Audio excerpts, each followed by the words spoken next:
Bismillahirrahmanirrahim. Assalamualaikum warahmatullahi wabarakatuh. Sobat Safety, tema nasional bulan K3 untuk tahun 2024 adalah budayakan K3, sehat dan selamat dalam bekerja, terjaga keberlangsungan usaha. Agenda rutin ini akan dilaksanakan secara umum di industri Indonesia tanggal 12 Januari sampai 12 Februari. Sesuai dengan Kepmenaker nomor 244 tahun 2023 tentang petunjuk pelaksanaan bulan K3 nasional 2024. Nah, ada 16 hal yang kita bisa coba untuk pelaksanaan bulan K3 ini. Yang pertama adalah upacara. Upacara ini wajib kita lakukan biasanya secara umum mendengarkan pidato K3 yang diisi oleh pimpinan perusahaan, PKTT, PJO ataupun juga project manager, membacakan arahan dari KAID, membacakan arahan dari Menaker sesuai dengan tujuan agenda bulan K3 ini. Yang kedua, kita bisa lakukan seminar untuk karyawan dengan tematik tentunya sesuai dengan isu safety terbaru, regulasi ataupun juga FID melibatkan karyawan.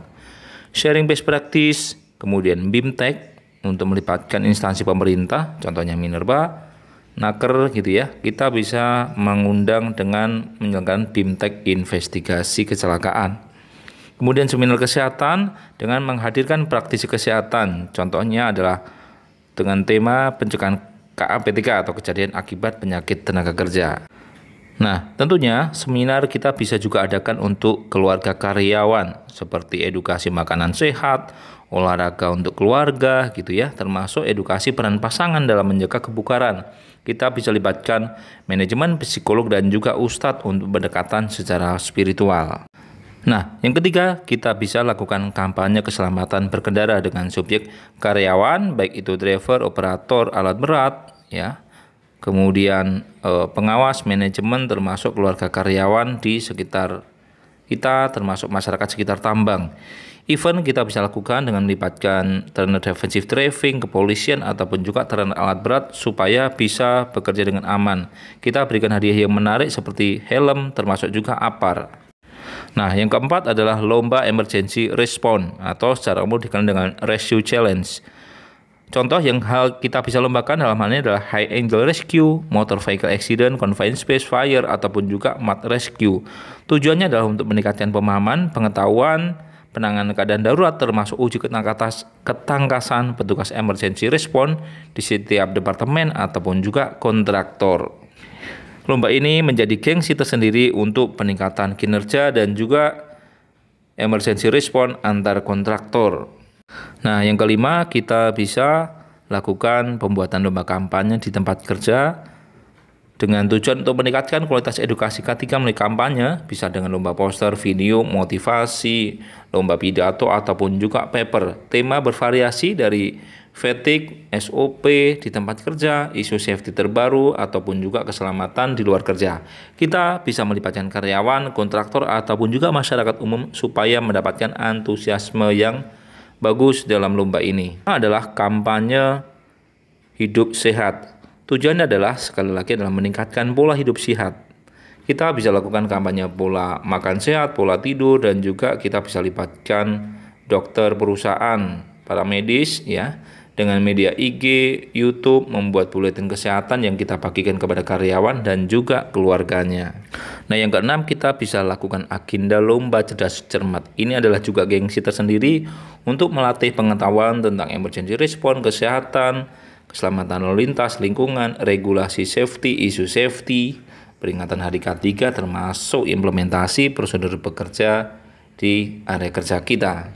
Nah, yang ketujuh, kita bisa agendakan lomba olahraga seperti jalan sehat, fun bike, sepak bola, ataupun badminton. Namun kita harus paham, ini ada potensi cedera saat event olahraga. Maka mitigasinya kita juga harus clear seperti kotak P3K, para medis, tandu, dan alat emergensi lainnya. Untuk jalan sehat, kita juga harus melakukan survei jalan sehat, izin keramaian, pemanasan sebelum olahraga, informasi penanganan keadaan darurat ataupun jika cedera gitu ya, panduan jalan dan jalur untuk jalan sehat, air mineral, dan juga pos emergensi. Tentunya untuk olahraga yang berisiko tinggi, kita perlu filter dari aspek kondisi kesehatan karyawan supaya tidak muncul bahaya baru yang berpotensi kolaps saat kompetisi olahraga dilaksanakan. Yang kedelapan adalah dengan donor darah. Kita bisa bekerja sama dengan PNI dengan menyebarkan informasi donor darah tentang waktu dan target personil di setiap tempat kerja kita. Bisa kita libatkan di seluruh karyawan, divisi, departemen, ataupun juga di kontraktor kita. Nah, yang kesembilan, untuk memastikan good manning practice terpenuhi, ini kita bisa melakukan lomba housekeeping, baik itu antar pit, antar workshop, antar office, ataupun juga antar warehouse. Hal ini penting untuk menjaga konsistensi housekeeping dan kita perlu siapkan juri independen dan hadiah spesial supaya ini menjadi gengsi tersendiri untuk para peserta lomba. Nah, yang ke-10, kita bisa melakukan pembuatan lomba inovasi K3 seperti improvement berbasis digitalisasi, melibatkan proses rekayasa desain berbasis safety, termasuk juga implementasi program safety unggulan baik di divisi kontraktor ya, termasuk juga melibatkan individu ataupun juga karyawan kita secara personal. Kita bisa melakukan fokus grup diskusi, melibatkan manajemen, pengawas, dan juga karyawan gitu ya, supaya apa? Menurunkan insiden yang repetitif gitu ya. Nah, step secara simpel kita bisa tampilkan analisis insiden secara komprehensif, tampilkan program K3 gitu ya, membuat grup diskusi dalam beberapa kelompok kecil, presentasikan rencana improvement dari perwakilan kelompok FGD, buat komitmen letter antara tim improvement dan manajemen, kawal program K3 yang sudah dikomitmenkan, serta evaluasi berkala agar program kita semakin efektif dan tepat sasaran. Yang ke-12, kita bisa melakukan internal audit di tempat kerja kita untuk menjaga apa? Proses kerja berjalan dengan aman, kinerja K3 dan bisnis ini bisa konsisten atau berkesinambungan dan juga meningkatkan kepatuhan terhadap regulasi pemerintah ataupun juga secara sistem.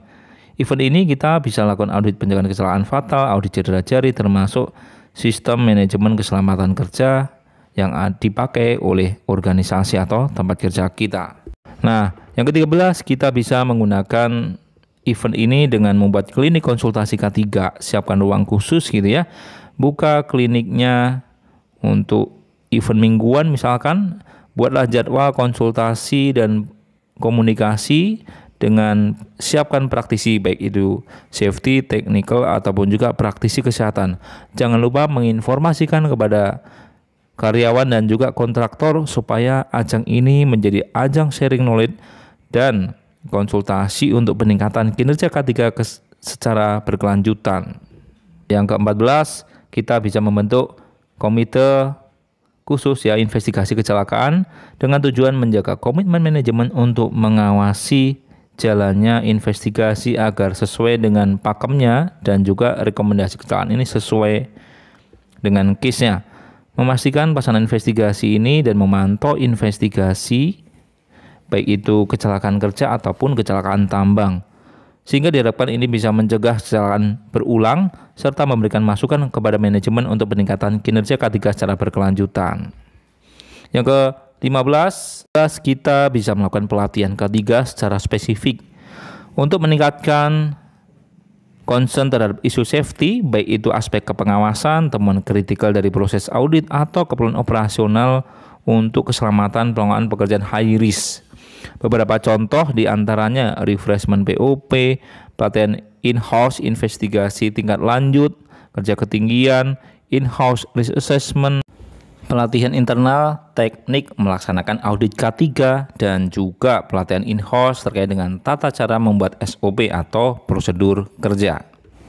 Yang terakhir alias yang ke-16, kita bisa melakukan aksi sosial K3 diantaranya membagikan buklet atau poster keselamatan di sekolah kepada warga masyarakat, termasuk memberikan edukasi keselamatan di sekolah dengan melibatkan pihak kepolisian, pelatihan pemadaman api untuk ibu rumah tangga.